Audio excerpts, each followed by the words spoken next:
And really, this is a dialogue and a conversation. So feel free to put your questions in the chat as I'm going along. And I think it's really something that's really near and dear to my heart, is leading with purpose and intention. And I'll tell you why as we go through it. So I'm going to cover 3 broad areas and leave time for questions after each. Purpose and connection and why that's so important. Intention and engagement and how they relate to each other and purpose. And then remote work in the pandemic. How do you and your team, thrive? Really thrive, not just survive. What are the things that we've learned? What do we think we need to do as we continue? So I'm going to start with purpose and connection. So I'm going to ask all of you, when you think about purpose, take a second and tell me in the chat, or raise your hand if you want to call it out. How do you define purpose, either in your job or in your life?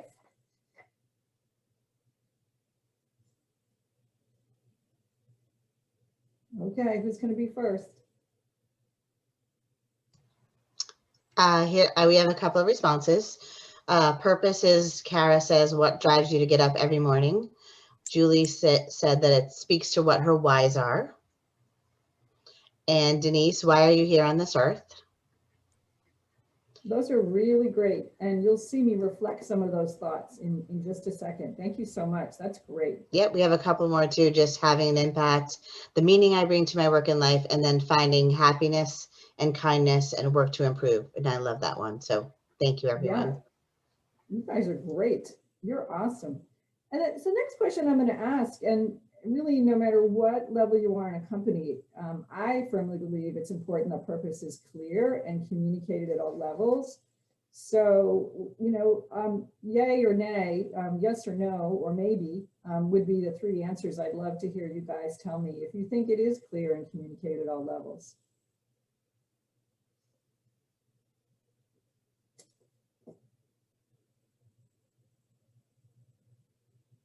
And you can just type yes, no, or maybe in the chat.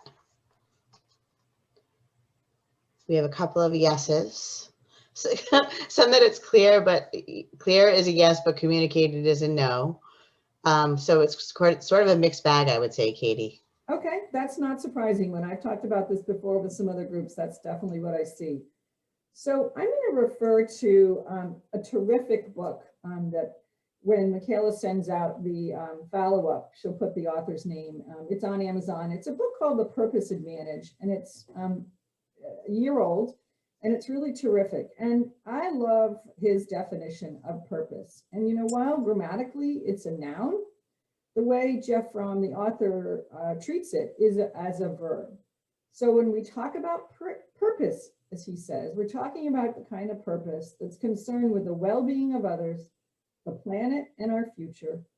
And we mean to support, to preserve the environment, fight for social justice, the kind of purpose that makes the world a better place. And several of you said that when you were describing purpose. It's being part of something bigger than myself. So one of the things that's reinforcing that are a survey that Mercer did recently across 7,000 executives around the world. And they found that 76% of employees who felt personally and professionally fulfilled said their company had a strong sense of purpose. PricewaterhouseCoopers said millennials actually were 5.3 times more likely to stay in a job if there was a strong sense of purpose. And then where it hits the checkbook or the credit card or the Venmo or the Bitcoin is really what you buy. And an Edelman Global Survey reported in November that 64% of consumers actually make purchases based on what a company stands for. And that was an increase of 13 points versus the prior year. Pretty big number. And I would imagine many of you feel the same way. So Gen Z, which is really the 6 to 24-year-olds, a really important group that is rising in employment. This study from Robert Half reported that 30% of Gen Z employees would take a 10 to 20% pay cut to work on a cause they care about. Can you imagine that, a 30% pay cut? based on a cause. This is going to be a very powerful cohort. 2 weeks ago, Fast Company published their trends that they believe are reshaping business purpose in 2021. And the #1 trend was authentic purpose measured in action, transparency, and accountability. And the godfather of all business, McKinsey, said that when the next normal arrives, the trend that defined 2021, their 3rd trend was businesses should seek to serve the interests of consumers, workers, society, the environment, as well as stakeholders. And I think several of you said this, the reason I get up in the morning, the impact I have, why I'm on earth. It's the way I've described it here is the being and the doing. So purpose is key because when we know our purpose, we're able to align our being and our doing. It embodies the motivation really that serves as the connection to our reason for being. And if any of you are in the business program or the marketing program, you've probably heard of the 4 Ps. And one of the things that Jeff talks about, and I snipped his image here from his book, is he calls it the 4 Ps plus 1. So when you need to make a purpose connection, you need to weave the purpose deep into your company and your marketing DNA to guide behavior and drive better results. Because it's really when it is woven, and we'll talk about this in more detail in a second, deeply into your behavior, it drives results. So price, promotion, product, place, and purpose are really the new 5 Ps. And actually, before I go any further, well, maybe I'll go into this slide and then I'll come back to some examples. So what are the actions that you could potentially take? You could volunteer, for those of you that said it might not be well communicated in my company, and say, could I be on a task team with the folks in HR or PR that will bring our company purpose to life? There are different ways and different platforms, especially when working remote, that you can communicate it. You can talk to your manager or the HR team and say, gee, is our mission and our purpose really clear in our role? That back to the being and the doing. Because if it's not reflected in your personal objectives, it's probably not something you're going to be thinking about or weaving into your business. And you probably all have, whether you're at the university or whether you're in business, some what we're now calling town Zoom calls, where you're asked to submit questions to leadership. Well, go ahead and send one in that said, gee, I'd love to hear from you. Tell us how you define and lead with purpose. And, really challenge in a forum where you can hear firsthand. So with that, I think Paula's got a question or two for me. I do. So, and feel free, anyone, to add any questions that you have about purpose in the chat, and we can address those at this point. But Katy, can you give us a couple of examples of companies that you think get purpose right? I'm going to tell you about 2 that I'm certain you have all bought or consumed at some point in time that you're very familiar with, and then 2 that you might not be as familiar with. Ben & Jerry's and Tom's Shoes have really led the way. So when you think about product, price, promotion, and purpose, everything Ben & Jerry's does, all the way down to how they treat the cows, where they get their milk to make their ice cream, is driven by their purpose. Tom's Shoes, every time they sell a pair of shoes, it goes to an impoverished child. And when they started that in 2006, I remember my kids saying, Mom, I'm mad about having some Tom's shoes. I really want to make sure other kids have shoes that don't have shoes. And now they're doing it in so many other areas. They're doing it in glasses, they're doing it in water, they're doing it in coffee. So if you haven't looked at Tom's Shoes website in a while, you definitely should. Many of you may or may not have followed the Bombas socks story. Bombas socks give socks to homeless people every time you buy a pair of socks, because when they went, the creators of Bombas socks, when they were volunteering as part of a fraternity effort, they found that the 2 things that homeless folks asked for most often were something for their cold feet and a toothbrush, their own toothbrush. So now that's what Bombas Socks provides. So every time you buy Bombas Socks, know that you're helping a homeless person. You may have seen this in your grocery store or on a shelf, but you might not have known what it meant. But 7th generation detergents, which range from laundry to dish, are really inspired by the Iroquois Indians. And the Iroquois Indians consider the impact of every decision they make for the next 7 generations. So the way 7th generation creates its product is really thinking about their impact socially, and from their supply chain and from the plastic they use. And it is really a remarkable company if you look up 7th generation. And the last one I'll tell you about is Mod Pizza. If you haven't, if you aren't familiar with Mod Pizza, they're about a $500–600 million pizza chain in 28 states and in the UK. And their purpose is second chances. So they make custom fresh pizza on demand. They guarantee you, if you don't like your pizza, you get a second chance. You get another pizza right there on the spot for free. But where they really bring second chances to life is that their employees come from a sector of the population that is often not considered for employment. And those are people who are leaving incarceration. And so whether they've spent a short time or a long time in prison, they absolutely want to treat those employees. They pay them more than average. They have an amazing retention rate. And if you've ever been in one, and I have, they're the friendliest, nicest people. They're so thrilled to be having a second chance and to be, well recognize that they have a lot to contribute despite some challenges of their past. So in all of those companies, their DNA is absolutely connected to purpose and product. So any other questions that came up, Paula, and then we'll keep going. But hopefully if you get a chance, you can stop at a Mod Pizza and check out 7th generation. Yeah, that would be great. I'm definitely, the pizza place is very intriguing to me personally, for sure. And those are great examples of companies that are really invested in purpose. We don't have any other questions at this point, so we can move on to the next section. So we're going to move on to intention and engagement, and you'll see in a minute how that connects to purpose.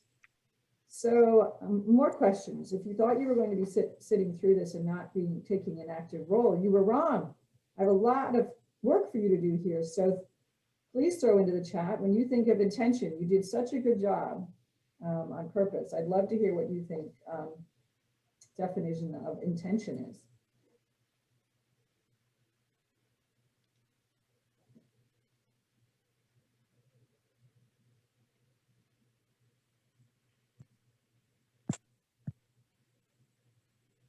Feel free to enter your definitions, and here we go. We have some coming in now. The decision tree that you go through to drive your actions, purposeful action, having a plan, being mindful and conscious of what I say and do, pursuing a specific outcome, goals, and taking action that aligns with your purpose. Awesome. You guys did a great job. You get a 4 point.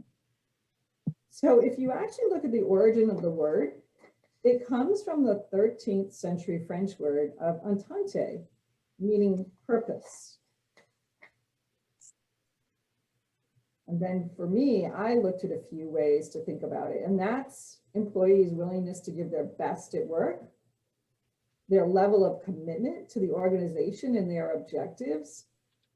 And it's often both a mental and an emotional connection that you feel towards your place of work. Some of you talked about, what drives your action and the decision tree and being mindful and living your passion. It's really so much more than just showing up at work. It's really about living your passion. So one of the things that's so important, and the Gallup study confirmed this, that engagement is key to employee retention. And there's numerous studies that talk about the fact if you're engaged, you have intention, you have better health, you have happier employees, you have greater employee satisfaction, you have higher retention and lower absenteeism, you have greater loyalty, greater productivity, and even more importantly, it's a higher profitability and a stock price. A recent Gallup survey showed that engagement was key to retention. And really importantly, this number really rocked me. 70% of the variance in employee engagement is due to your manager. So guess what? The boss matters. Can you imagine that? A 70% variance. And then when you look at the outcomes, research done by MIT found that compared with organizations in the bottom quartile versus the top quartile, organizations in the top quartile enjoyed twice as much innovation and customer satisfaction, and crazy enough, 25% increase in profits. Can you imagine that? If you were a CEO, you would absolutely be focused on making sure you had engaged employees if you were going to see a 25% greater profit. So what are the actions that you can think about? How can you relate to whether you're a firm or you're in university education or whether you're an employee or even you're a student? You want to make sure that you're asking, you know, are we measuring engagement at all levels? I asked this of Paula earlier this week because one of the things that's become very clear is during the pandemic, where there aren't folks who are seeing people face to face, and it's not like you have water cooler kind of conversations. You know, how are things going? How is engagement going? And Paula, tell me what you were doing at Fidelity. Sure. So we're coming up on a year next week, which is hard to believe, of working remotely since the pandemic started. So, you know, one of the things that we've realized, and I'm sure many other companies have too, is that our travel and expense budgets have gone down dramatically in the last year. You know, we used to travel frequently to visit clients. We're not doing that anymore. So we are kind of repurposing that money and those funds towards an employee associate appreciation week. So we have a week set up for the week of March 15th to do activities every day of the week. We're starting off with a video from our leadership team to send out to everybody to, you know, thank them for all their efforts over the past year. And we are also going to be giving out gift cards for people so they can treat themselves to a remote lunch. And we're doing some kind of spin the wheel activities too, so people have other chances to win gift cards. And I think most importantly, we've asked all of our managers to send a personalized thank you note to everyone on their team, to each person on their team, whether it's written and mailed to their house or an e-card, but really thanking them specifically for something that they've done over the past week to really show our appreciation for their efforts and, you know, keep tabs on top of engagement. Thank you, Paula. You're welcome. Yeah, all of those efforts you'll see when you drop down to number 6. Those are really authentic expressions of gratitude, and there's nothing better than a handwritten note. I have so many in you know, a couple of shoe boxes upstairs. You know, the other thing that you might do, because with that 70% variance, for your manager, you might say, you know what, I'm a new manager, I'm a rising manager, I'd like some more training. I'd like to really make sure I'm being an authentic leader. I really want to get some more experiences. Another important thing is to make sure if you're a leader or even a team leader, or even you're just participating on a cross-functional team, make sure you're listening at all levels of the organization, because it doesn't matter what level you're at. You could be a frontline customer care, or you could be leading a large team. You know, intention has to be demonstrated at every level. If you're in HR, they really have to work hard at understanding and investigating retention gaps. Why are people leaving? What do we need to do differently? Connect to being and doing, making sure it's in your goals and objectives. Review your recognition programs. And then include engagement and relationship building in your goal setting. Michaela and I were talking about this earlier about, when you think about manager training, why don't you ask the question you asked me the other day, Michaela?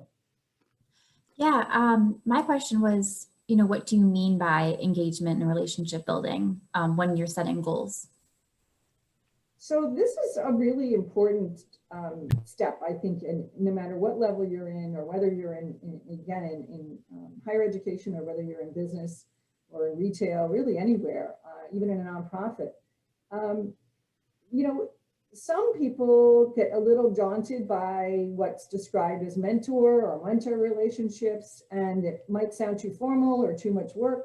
But really, when you're thinking about a engagement or relationship building, it's really saying everything from, and again, in a Zoom environment, you can do that. You can say, gee, I'd love to know more about supply chain. If that, you might think there's something there that interests you that you don't know enough about. Or if you'd really like to spend some time with the PR team, say, could I shadow?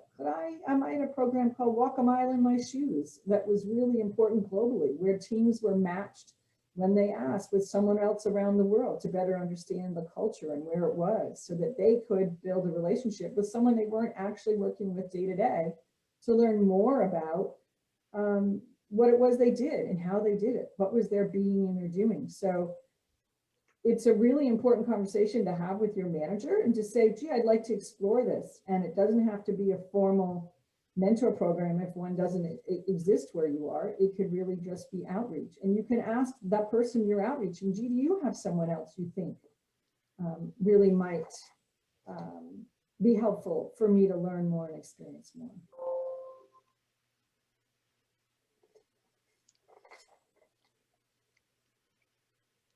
So any other questions, Paula, before we move on? One question, I think is how can we ask, or how could one of us ask our managers to create more time remotely to learn about my aspirations and goals beyond my daily tasks? Yeah, that's a really good question. It's really easy, especially in the pandemic, to get caught up in the moment. And it's important to really ask your manager, gee, in 2021, could we set some time apart from our focus on task work to, I'll use the URI saying, think big, we do. I'd like to imagine the possibilities. You can even call it Imagine the Possibilities conversation. And you can ask your manager and say, I'd love your advice. I'd love your thoughts, or even, a skip level conversation with your manager's manager is one way to think about it. And by asking for their advice and their support, I think there wouldn't be anybody that wouldn't say, sure, Paula or Michaela or Audra or anyone who's here on the call, Kara, I'd love to give you some advice. Because it really is easy to get caught up in the tasks. I think, Katie, this is Kara. I think it's really hard, particularly when you're starting out, to ask your boss stuff. And I think it's also, as women, I think we have a harder time asking for what we want or what we need. It's the same with kind of asking for a raise. I think it can be really hard. And I know one of the stories or books that really helped me reshape my thinking around that when I was younger was Mika Brzezinski's Know Your Value. She's all about empowering women. And she used to annoy me because she's this like beautiful, attractive, successful woman. And, she kind of, but she tells her own story about how kind of she got to a place in the network world to, ask for what she thought she would really deserved. And it's just so impactful. But I think that's probably for me, that's one of the hardest things I've always had, is that kind of internal confidence to ask. But then once you do, it's awesome, because if you get it from your boss, it's amazing. So one way to do that, Kara, is to ask your boss and say, gee, when you were, a rising and aspiring person in your field, what helped you along the way, and what kinds of conversations did you have with your manager? So you put it in an experience mode so that you hear from that person first. Gee, what worked for me? And then that gives you the opening of the door to say, oh, I see, you did X, Y, Z. I wonder if that makes sense for me to consider. So that you're really asking them to reflect, and then you amplify and build on that. And then it's not, and it gives them a chance actually to reflect. Is that helpful? Yeah, it makes me laugh because I often tell my team now, people love talking about themselves. If you can figure out how to get that conversation started, then you can drive it anywhere. But Yeah. And you know, to quote Mika, and I'm a big fan of hers too. She's great. You could say, gee, when did you start to have a better sense of your value and how you contributed? And we'll talk in a minute about a book that I adore. It's just come out, and it's called Unleashed, and it's by Frances Free, F-R-E-I. And Frances believes, I'll skip ahead to something I was going to say at the close, and she says the most important thing you can do as a leader is to build others up. It's not about you. It's about how effective you are at empowering others and unlocking their superpower. And I used to do an exercise all the time with my team, and we put them in little word clouds. You'd ask everybody to describe what you thought the other person's superpower was. And so it would be completely anonymous. And then we put them in a word cloud, and you'd feel really great because you'd go, wow, that's my superpower. But it is often, to your point, when you get someone to talk about what they experience, then you look for those cues and you build off of that. But check out Unleashed. Yeah. Her premise is it's the most popular leadership advice most leaders don't do. that's a really good suggestion. Thank you. So the next section is really where we are right now. 11 months, as you heard Paula say, hard to imagine, remote work and the pandemic. And you have all probably seen or heard a lot of different projections. The one I have here is from McKinsey, that they expect employees in the US, about 22% of them, to continue to work remotely through actually 2022. And right now it's about 48% of employees are working remotely. And there are many companies who are actually saying, gosh, we accelerated our remote from work programs and we found we could work very effectively. We don't actually need all this real estate. We don't need to have employees where they are. In fact, we can hire the best people if we widen our geographic scope and we don't make them move. It's had a real impact in Silicon Valley because really they don't need to be in one of the most expensive real estate markets, which was always a big challenge for new employees starting out, because I can't afford to live there. You don't have to live there. Another thing that I'm certain some of you have probably felt is what Gartner calls a fatigue wall.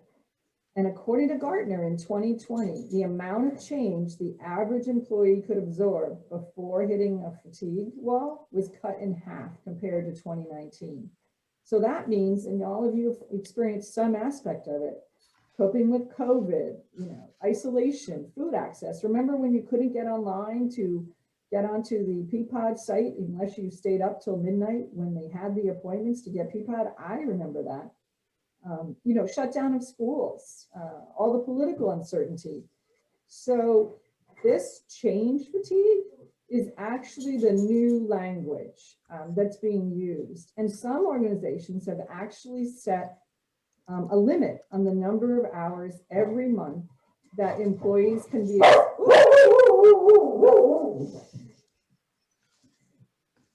That's one of my fans. No, there's two of my fans. So they've set a limit on the number of hours every month that employees can devote to handling change because they're really concerned about managing employee health. And Michaela, I think you and I talked a little bit about this. Why don't you chime in here? Yeah, I mean, I've heard of Zoom fatigue. So, you know, is that the same as change fatigue? Is it like the same? It's just a different kind of, You know, it's a driver. It's absolutely a driver. Zoom fatigue is. But change fatigue is really about if you've been on a couple of teams, you've had restructuring, if you've had programs accelerated. A friend of mine works at Pfizer, and you can imagine what the team had to do to cut the vaccine development by, that used to take 3 years down to less than 18 months. But Zoom fatigue is really a real dilemma. And there are a couple of things. I have 4 ideas. If you're participating or you're a leader, you can make these suggestions to your boss. The first thing you really need to do is say, guess what, folks? It's okay to have your camera off. You do not have to have your camera on. There's no stigma attached in it. You might have 2 days, 3 days. You might actually not ever want to have your camera on. We did some training with some students this summer for Skills for Rhode Island. And some of these students really struggle with being on camera. And we said, no problem. You don't have to be on camera the whole time. Just have the audio on. But it happens to everybody at every level. It's also okay to say, you know what? I have a childcare schedule that needs some flexibility. I'm juggling with my partner, my husband, my family. So if you're a manager, make sure you really over communicate that you are flexible. You want to also think about, this is a crazy trend I hadn't realized, creating a standing desk. Home Depot saw this crazy increase in step ladders being sold. And why were step ladders? Because you know that one spot that flips down where you put the paint tray? People were using that as a standing desk, because all of the standing desks were sold out on Amazon, or if their company wasn't supplying them, it seemed fairly expensive. So another really fun trend, I don't know if we have any men on this call. I can't see all of the boxes, but Euromonitor last week reported crazy number, 800% increase in makeup sales for men. Yes, ladies, if there are any men on the call, you don't have to admit it, but makeup for men is off the charts. It's really interesting. And the fourth point that I would suggest you make, whether you're asking your boss for it or if you're a manager or a leader, you can suggest it, limit meetings to 40 minutes or even 35 and really say to your team, can we do this in less time? If you need more time, we can absolutely follow up. But anybody who's on this call who has been through 6, 7, 8, 9 Zoom meetings in a row, that's hard. That's super hard. It's too long to sit. Our bodies weren't, built to do that. So hopefully, Michaela, one of those things, or 2 of those things, or all of them will help with Zoom fatigue. And change fatigue really good tips. Is really key. Another thing that they found, and this is a Gallup survey, is that a lot of employees felt they were missing out on important information at work. And that's a huge number. 74% of employees felt they were missing out. So ask yourself, is the right information getting to the right people at the right time in the way they can receive it? There's another crazy number, and I can't remember if it was 62 or 64%, but a huge percent of people were really giving up on their email. This is just too many. It's just too much. I can't possibly absorb all of these emails. So just think about how you're communicating, when you're communicating, and is it the way people can receive it. So show of hands, how many, or in the chat, how many feel like they're working harder than they did before the pandemic? Forrester reported as of December that it was 37%. So tell me yes or no in the chat box, Paula, what are people saying? Yes, yes, yes. 100% yes. No so far, which is not surprising to me. Yeah. So that's where one of the other pieces of advice, and this comes from, again, my friend from Pfizer, Jerry Tabor, who's just awesome mentor of mine. She actually started asking her team, how's your bandwidth? Tell me how your bandwidth is. What I really want to know is I don't want it to get to 100%. I want to know when you're hitting 70, 80%, so that we leave room for the unknown. Because if you don't leave room for the unknown, then you're always going over what your bandwidth is. And she makes it really, really clear to her team that that's okay. If you can give me this X percent and that's what works for you, then I'm thrilled.